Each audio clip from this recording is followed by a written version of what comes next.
नमस्कार दोस्तों, कैसे हैं आप सब। उम्मीद है परीक्षा की तैयारी अच्छी चल रही होगी। ये परीक्षा पे चर्चा का पहला वर्चुअल एडिशन है। अब जानते हैं हम पिछले 1 साल से कोरोना के बीच जी रहे हैं और उसके कारण हर किसी को नया नया इनोवेशन करना पड़ रहा है।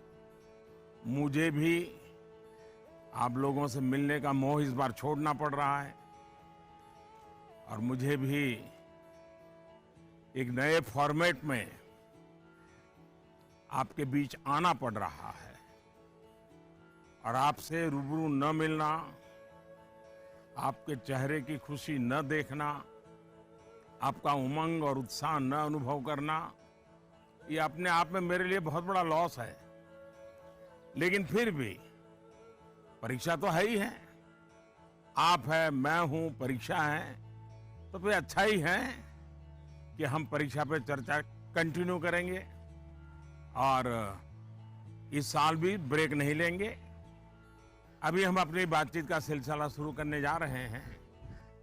एक बात मैं शुरू में जरूर देशवासियों को भी बताना चाहता हूं और गार्डियंस को बताना चाहता हूं, टीचर्स को बताना चाहता हूं। ये परीक्षा पे चर्चा है, लेकिन सिर्फ परीक्षा की ही चर्चा नहीं है। बहुत कुछ बातें हो सकती हैं। एक हल्का फुल्का माहौल बनाना है, एक नया आत्मविश्वास पैदा करना है और जैसे अपने घर में बैठ के बातें करते हैं, अपनों के बीच बात करते हैं, यार दोस्तों के साथ बात करते हैं, आइए हम भी ऐसे ही बात करेंगे आज।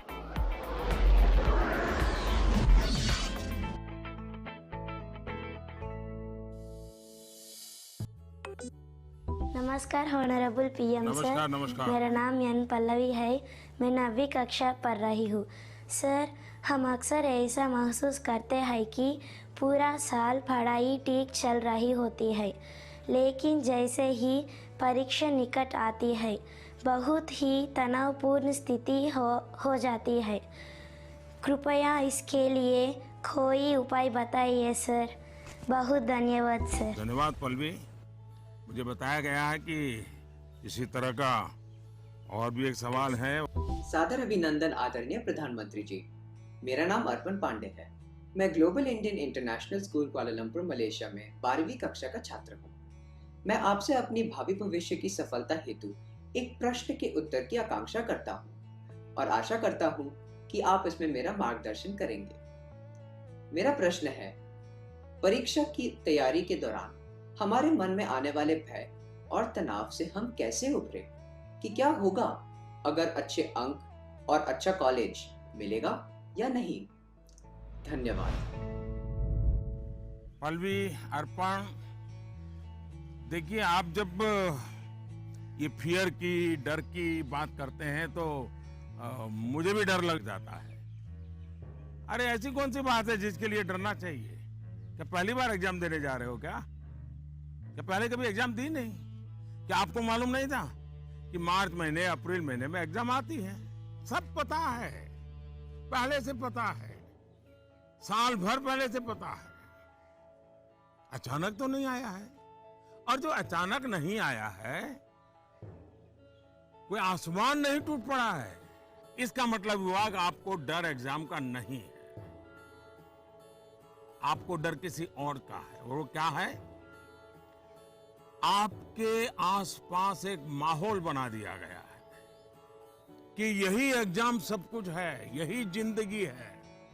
और इसके लिए पूरा सामाजिक वातावरण, कभी कभी स्कूल का वातावरण भी, कभी कभी माँ बाप भी, कभी अपने रिश्तेदार भी एक ऐसा माहौल बना देते हैं, ऐसी चर्चा करते हैं कि जैसे कोई बहुत बड़ी घटना से आपको गुजरना है, बहुत बड़े संकट से गुजरना है।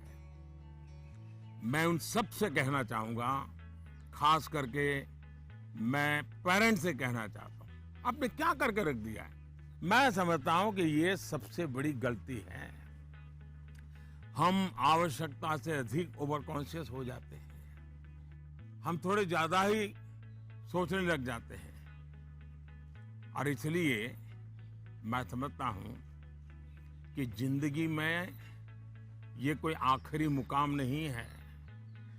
ये जिंदगी बहुत लंबी है, बहुत पड़ाव आते हैं। एक छोटा सा पड़ाव है।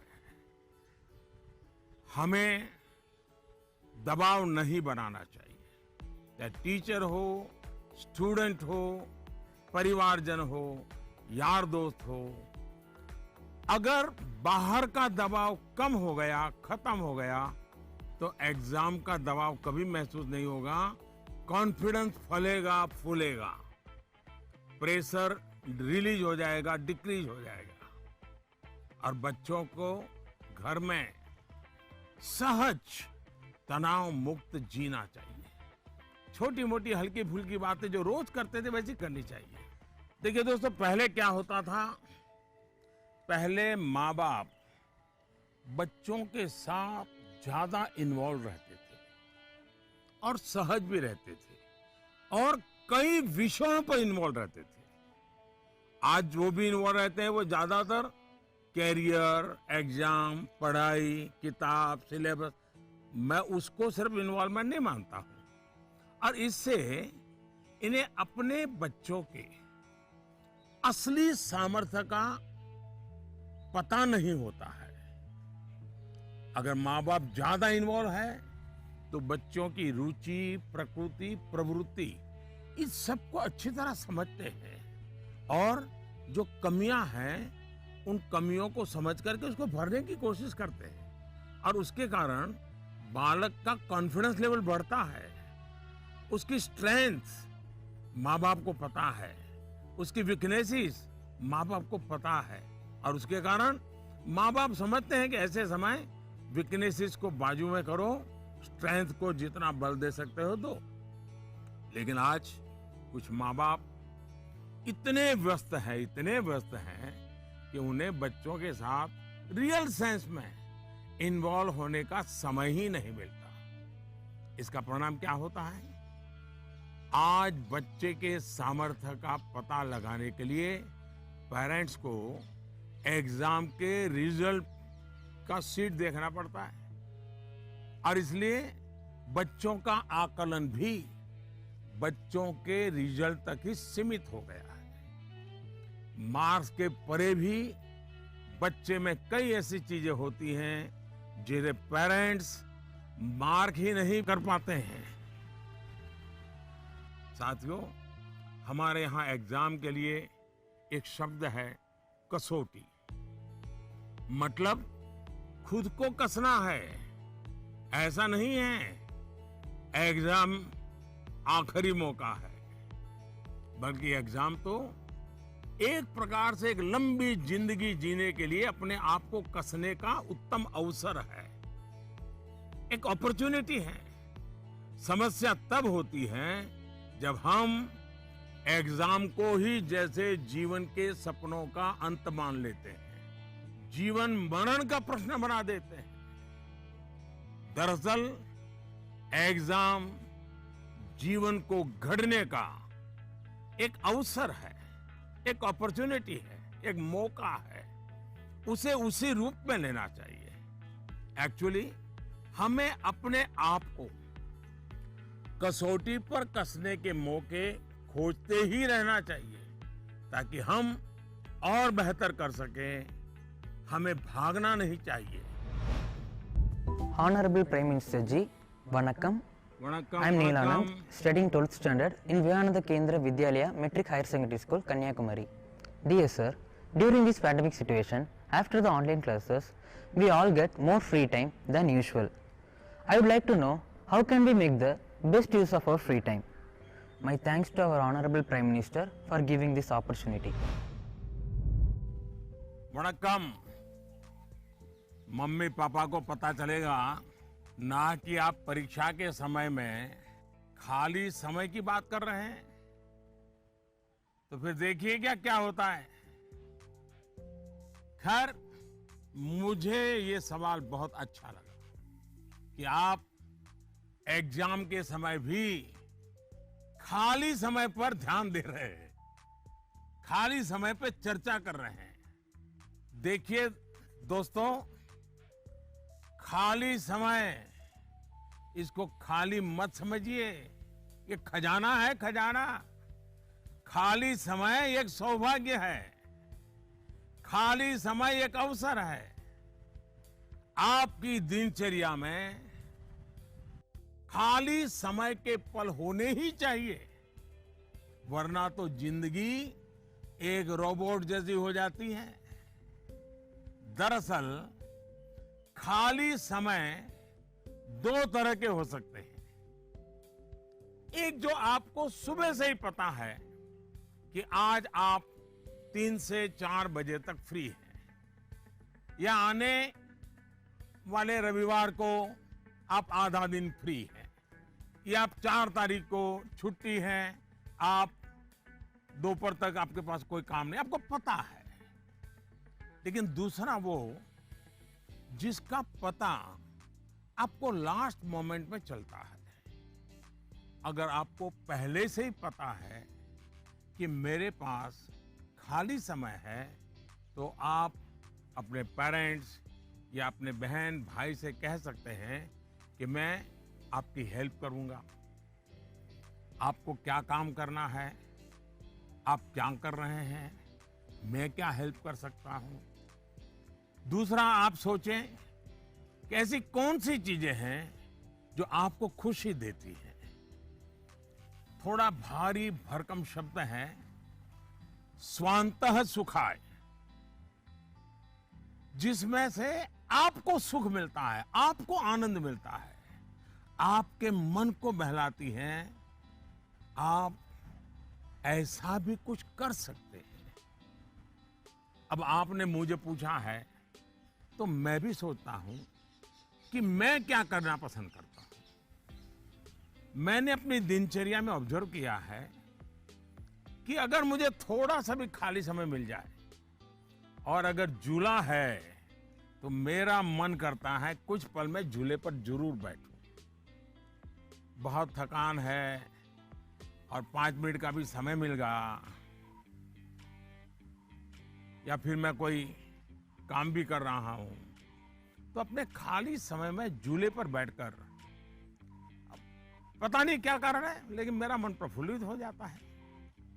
जब आप खाली समय अर्न करते हैं, तो आपको उसकी सबसे ज्यादा वैल्यू पता चलती है। इसलिए आपकी लाइफ ऐसी होनी चाहिए कि जब आप खाली समय अर्न करें, तो वो आपको असीम आनंद दें।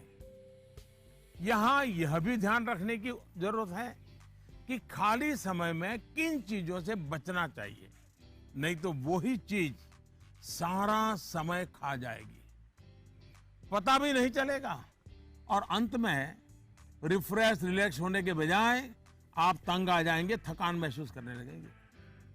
एक और मुझे लगता है कि खाली समय में हमें अपनी क्यूरियोसिटी,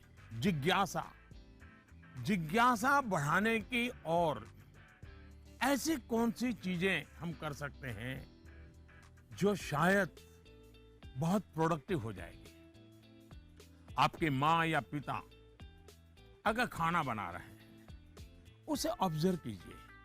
नई नई चीजों में अंदर जाने का, कुछ नया जानने का, इसका इम्पैक्ट सीधा सीधा दिखाई नहीं देता है, पर जीवन में इसका बहुत बड़ा गहरा प्रभाव होता है। फ्री टाइम का एक और बेस्ट यूज हो सकता है कि आप कुछ गतिविधियों से अपने आप को जोड़ें, जिसमें आप को एक्सप्रेस कर पाए, आपकी यूनिकनेस को बाहर ले आ सके, जिसमें आप अपनी इंडिविजुअलिटी से जुड़ सके। ऐसा करने के बहुत से तरीके हैं, और आप भी ऐसे बहुत से तरीके जानते हैं। स्पोर्ट्स हैं, म्यूजिक है, राइटिंग है, पेंटिंग है, स्टोरी राइटिंग है। आप बहुत कुछ कर सकते हैं। अपने थॉट्स को, इमोशंस को एक्सप्रेस करने का एक क्रिएटिव तरीका दीजिए, अवसर दीजिए। नॉलेज का दायरा कई बार वहीं तक सीमित होता है जो आपको उपलब्ध है, जो आपके आसपास है। लेकिन क्रिएटिविटी का दायरा नॉलेज से भी बहुत दूर तक आपको ले जाता है, बहुत विस्तार के फलक पर ले जाता है। क्रिएटिविटी आपको उस क्षेत्र में ले जा सकती है जहां पहले कभी कोई नहीं पहुंचा जो नया हो। हमारे यहाँ कहा जाता है, जहां न पहुंचे रवि वहां पहुंचे कवि। ये क्रिएटिविटी की तो बात है।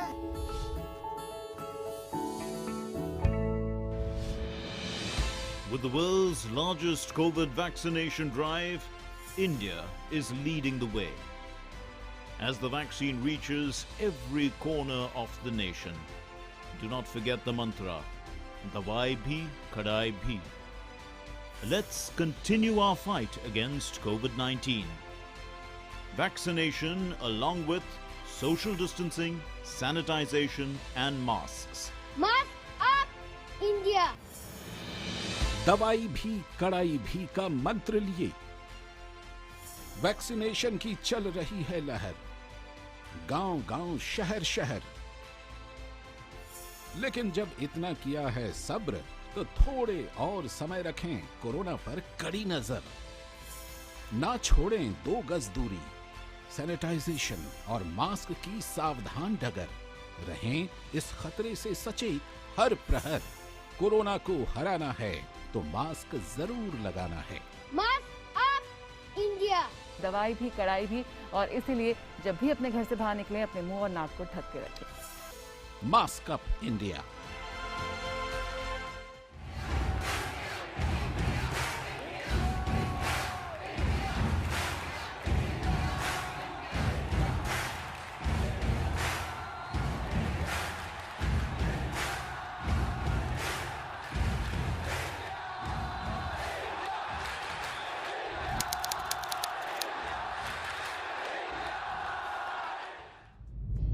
नमस्ते ऑनरेबल पीएम सर, मैं आशा केकतपुरे बैंगलोर से।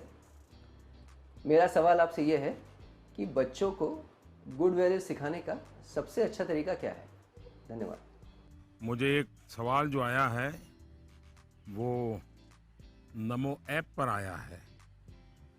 उसका विजुअल मेरे पास नहीं है, लेकिन मुझे वो सवाल अच्छा लगा, इसलिए मुझे लगता है कि मैं जरूर आपसे शेयर करूं। पटना से सवाल है, प्रवीण कुमार ने पूछा है, सर आज माँ बाप के लिए बच्चे बड़े करना थोड़ा मुश्किल हो गया है। कारण है आज का जमाना और आज के बच्चे। ऐसे में हम कैसे ये सुनिश्चित करें कि हमारे बच्चों का व्यवहार, आदतें और चरित्र अच्छा हो। प्रवीण कुमार एक जागरूक पिता के रूप में शायद मुझे पूछ रहे हैं। बड़ा कठिन सवाल है मेरे लिए। मैं कहूंगा कि पहले तो आप स्वयं चिंतन करें, आत्मचिंतन करें। क्या ऐसा तो नहीं है कि जीवन जीने का जो तरीका आपने चुना है, आप चाहते हैं वैसे ही जिंदगी आपके बच्चे भी जिए, और थोड़ा सा भी उनमें बदलाव आता है तो आपको लगता है कि पतन हो रहा है, वैल्यूज का ह्रास हो रहा है।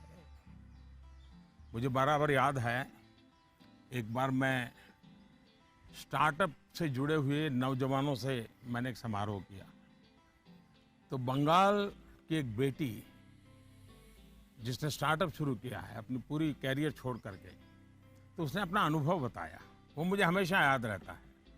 उस बेटी ने कहा कि मैंने अपनी नौकरी छोड़ दी, कैरियर छोड़ दी और स्टार्टअप शुरू किया, और मेरी माँ को जब पता चला तो मेरी माँ ने तुरंत कहा सर्वनाश। यानी इतना माँ को झटका लगा, लेकिन बाद में वो बेटी स्टार्टअप में बहुत सफल रही थी। आपको सोचना चाहिए कि आप अपने भाव विश्व में अपने बच्चों को जकड़ने का प्रयास तो नहीं कर रहे हैं, और इसलिए आपका परिवार, आपकी परंपराएं उसमें मूलभूत मूल्यों को कैसे जोड़ दें, हमें आइडेंटिफाई करना चाहिए। जैसे हमारे यहाँ कहा जाता है, जन सेवा ही प्रभु सेवा है। ये हमारे शास्त्रों में मूल्य के रूप में है। लेकिन आपके घर में पूजा पाठ तो बहुत होती है, दुनिया को दिखता है कि आप बहुत धार्मिक हैं, रिचुअल से भरा जीवन है, लेकिन आप जनसेवा में कहीं नजर नहीं आते हैं। अब जब आपकी संतान यह विरोधाभास देखती हैं, तो उसके मन में कॉन्फ्लिक्ट शुरू हो जाता है, सवाल खड़े हो जाते हैं, और सवाल उठना स्वाभाविक में है। उसी प्रकार से भी हमारे मूल्य हैं कि जीव मात्र से परमात्मा का वास है। उसी प्रकार से हम सबकी मान्यता है और हमें यह सिखाया गया है, हमारे जीवन मूल्य के रूप में प्रस्थापित हो चुका है, और हमारी सोच है कि जीव मात्र में परमात्मा का वास है।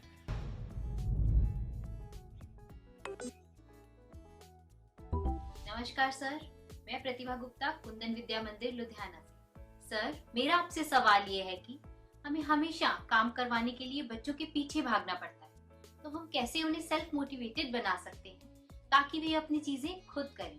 धन्यवाद। आप बुरा न माने तो मैं जरा इस विषय में आपसे अलग राय रखता हूं। मुझे लगता है कि बच्चों के पीछे इसलिए भागना पड़ता है क्योंकि उनकी रफ्तार हमसे ज्यादा है।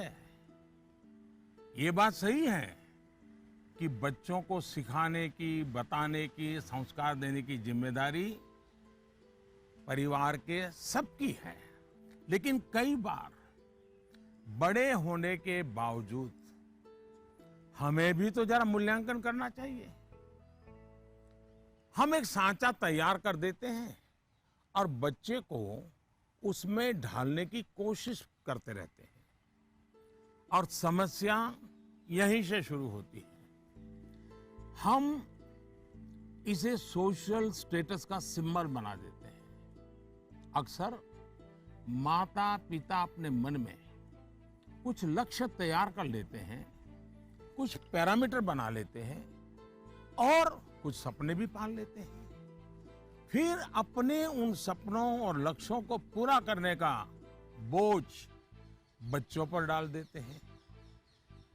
हम अपने लक्ष्यों के लिए बच्चों को जाने अनजाने में, माफ करना मुझे, मेरा शब्द कहीं कठोर लगेगा, जाने अनजाने में हम बच्चों को इंस्ट्रूमेंट मानने लगते हैं। और जब बच्चों को उस दिशा में खींचने में विफल हो जाते हैं, तो ये कहने लगते हैं कि बच्चों में मोटिवेशन और इंस्पिरेशन की कमी है। किसी को भी मोटिवेट करने का पहला पार्ट है ट्रेनिंग, प्रॉपर ट्रेनिंग। एक बार बच्चे का मन ट्रेन हो जाएगा, तब उसके बाद मोटिवेशन का समय शुरू होगा। ट्रेनिंग के कई माध्यम, कई तरीके हो सकते हैं। अच्छी किताब, अच्छी मूवीज, अच्छी कहानियां, अच्छी कविताएं, अच्छे मुहावरे या अच्छे अनुभव, ये सब एक प्रकार से ट्रेनिंग के ही टूल्स हैं। जैसे कि आप चाहते हैं आपका बच्चा सुबह उठ करके पढ़े, आप उसे कहते हैं, बोलते भी हैं, डांटते भी हैं, लेकिन आपको सफलता नहीं मिलती। लेकिन क्या आपके घर में कभी ऐसी किताबों की चर्चा होती है जिसमें इनडायरेक्टली सुबह उठने के फायदों की चर्चा हो? हमारे यहाँ आध्यात्मिक जीवन के लोग ब्रह्म मुहूर्त से ही उनका दिवस प्रारंभ हो जाता है और वो उसी के नॉर्म्स का पालन करते हैं। तो दूसरी ओर आजकल 5 AM क्लब की भी चर्चा होती है। क्या आपने ऐसी किसी किताब की घर में चर्चा की है या कोई ऐसी मूवी या डॉक्यूमेंट्री देखी है जिसमें इस बारे में वैज्ञानिक तरीके से, तर्कबद्ध तरीके से, इमोशंस के साथ बातें बताई गई हो? ये एक बार करके देखिए।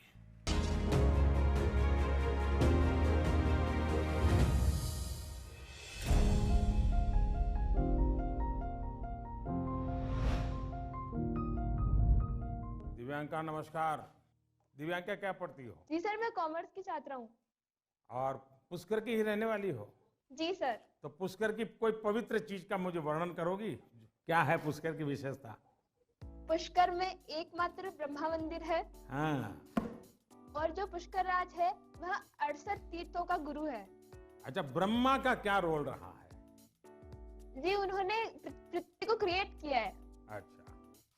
अच्छा बताइए दिव्यांका, क्या सवाल था आपके मन में? सर, मेरे कुछ मित्र ऐसे हैं जिनकी मेमोरी एवरेज है। वे किसी भी विषय को कितना भी पढ़ ले, वे परीक्षा में उसे याद नहीं रख पाते हैं। सर, वे ऐसा क्या करें कि वे उस विषय को याद रख सके? अच्छा, तुम आपको मेमोरी की जड़ी बूटी चाहिए। जी सर। देखिए दिव्यांका, आप सबसे पहले अपनी डिक्शनरी से इस शब्द को डिलीट कर दीजिए।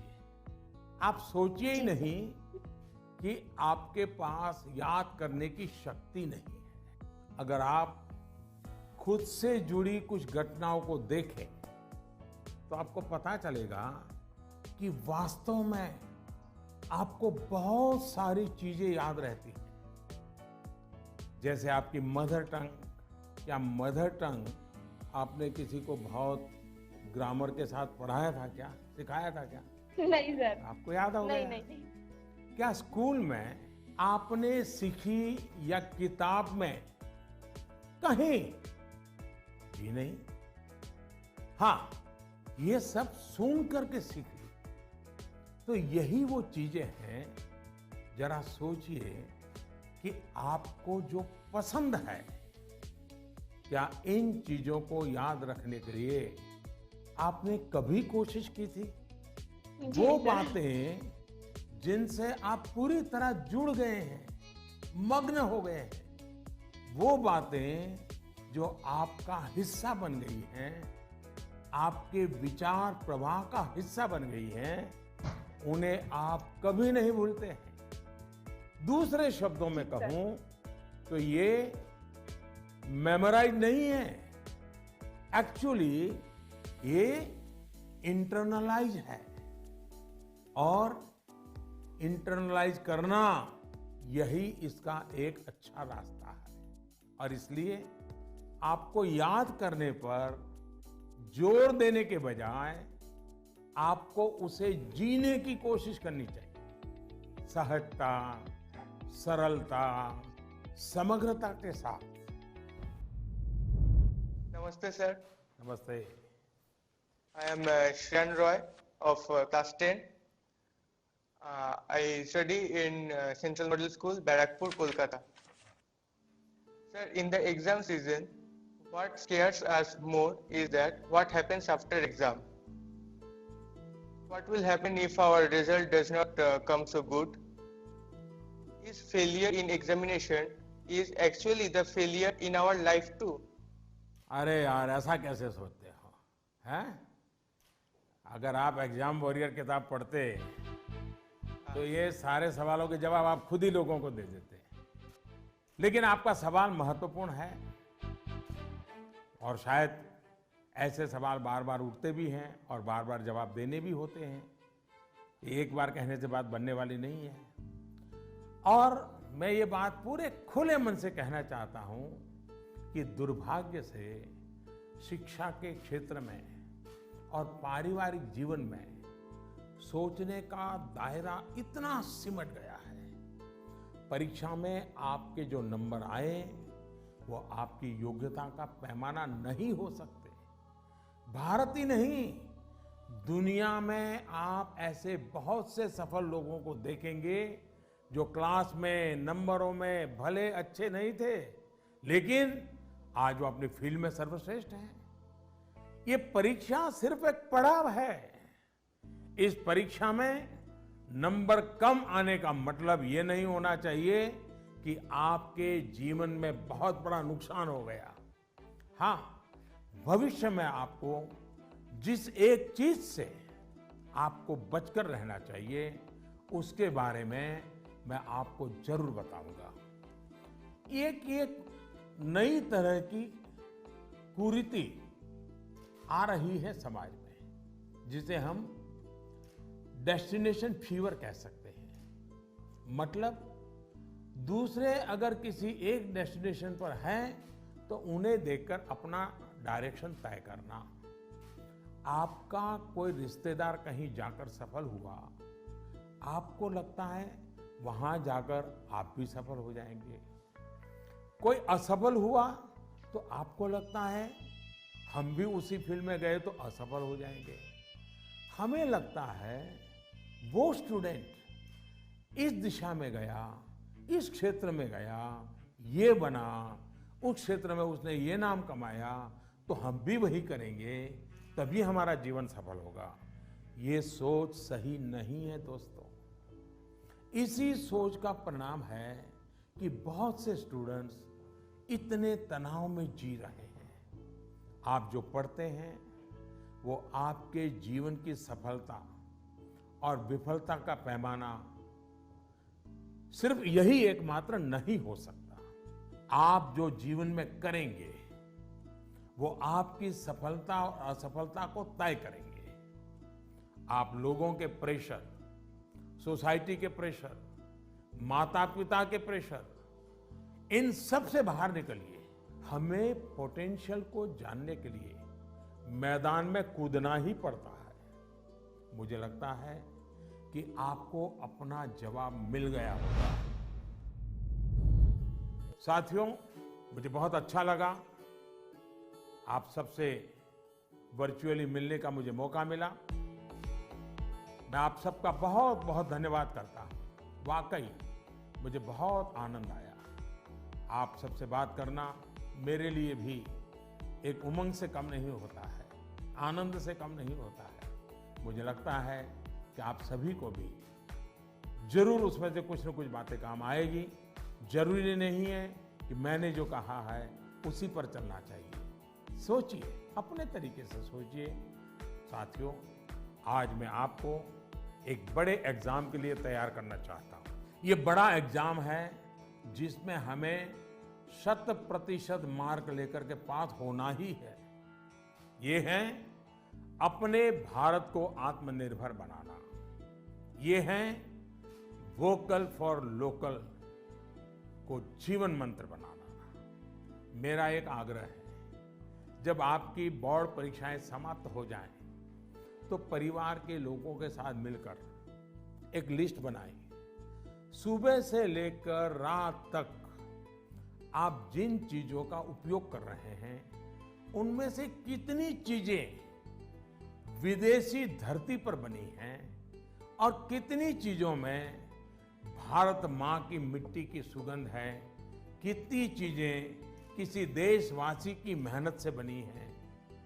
इसके अलावा एग्जाम के बाद के लिए एक टास्क आपको देना चाहता हूं। आप सब जानते हैं कि हमारा देश आजादी के 75 साल के उपलक्ष्य में आजादी का अमृत महोत्सव मना रहा है। अमृत महोत्सव में हमारे स्वाधीनता सेनानियों के बारे में आप सब लोग जाने, आजादी की लड़ाई के बारे में जाने। इसके लिए देश ने एक अभियान शुरू किया है। आपको इस अभियान से जुड़ना है। आप अपने राज्य की आजादी की लड़ाई से जुड़ी 75 घटनाएं खोजकर निकालिए। ये किसी व्यक्ति के संघर्ष में जुड़ी हो सकती है, किसी क्रांति वीर से जुड़ी हो सकती है। इन घटनाओं को आप अपनी मातृभाषा में विस्तार से लिखिए। इसके अलावा हिंदी, इंग्लिश में लिख सके तो भी अच्छा होगा। आप इसको साल भर का प्रोजेक्ट बनाइए और डिजिटल तरीके से इसे कैसे करें, इसके लिए अपने टीचर से भी गाइडेंस लीजिए। आप अपने टीचर से बात करिए, अपने पेरेंट्स से, दादा दादी से बात करिए। आप क्या कर सकते हैं, इस पर चर्चा करिए। साथियों, गुरुदेव रविंद्रनाथ टैगोर ने लिखा है, मैंने स्वप्न देखा कि जीवन आनंद है। मैं जागा और पाया कि जीवन सेवा है। मैंने सेवा की और पाया कि सेवा में ही आनंद है। आप खुद भी देखिए, जब हमारी इच्छाएं, हमारे लक्ष्य देश की सेवा से जुड़ जाते हैं तो हम करोड़ों जीवनों से जुड़ जाते हैं। इसलिए बड़े सपने रखने हैं, देश के लिए सोचना है। मुझे पूरा भरोसा है आप ये एग्जाम बहुत अच्छे मार्क्स से पास करेंगे। उसके बाद जीवन में बहुत आगे जाएंगे। इसलिए खूब पढ़िए, खूब खेलिए, खूब मस्ती करिए। रिजल्ट के बाद मुझे अपने संदेश भी जरूर भेजिएगा, मुझे इंतजार रहेगा। इन्हीं शुभकामनाओं के साथ सभी मेरे युवा साथियों का, नन्हे नन्हे दोस्तों का बहुत बहुत धन्यवाद। अनेक अनेक शुभकामनाएं।